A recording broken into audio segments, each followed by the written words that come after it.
So I'm trying to solidify a book idea that I have that I started at 2 in the morning, and then I'm still thinking about it today, okay? So the idea is that it's supposed to be a romantasy from the perspective of the best friend, even though the main character technically is a woman. She's not going to be the main character, but the main character is the love interest, and it's an enemies to lover romantasy. The guy's a prince, okay?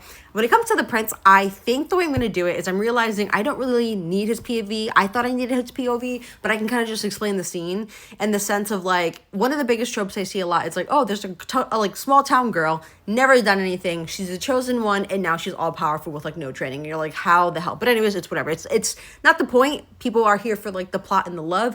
Not in my book, but most of the time, right? So it's a situation where like he's at a table with all his counsel or whatever, right? And she walks in and he's like, who are you? And she's like, oh, I'm whatever the hell. And he's like, well, who let you in? Like, who are you associated with? And she's like, no one let me in. I was able to defeat all your guards. And then he looks at her and he's like, yeah, you, like, come on, you were able to defeat all the guards. Because one of the things that's also very common is always referencing how small the main character is.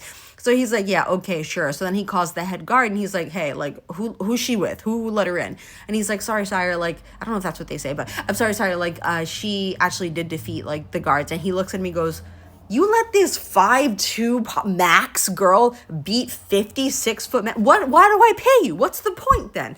Kind of that joke, okay? That would be a scene. I thought I needed to have that from his perspective, but I can explain it without having it that way.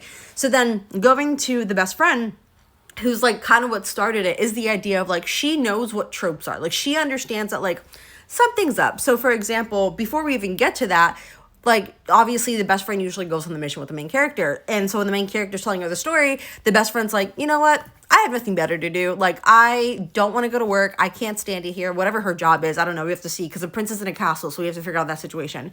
But like, one of the guys in town really likes her, and he won't get the hint. So she's like, I don't know. I have nothing better to do. Let's go. And like, she's kind of like not even really invested in like what the mission is. She just wants to get out of town.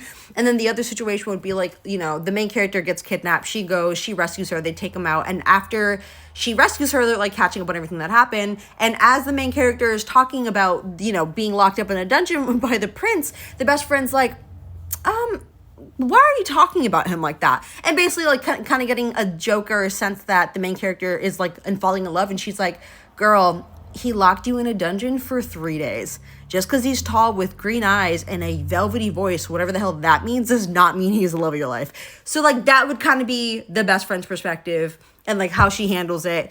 And then like the joke of like, yeah, okay, girl, when it comes to the prince.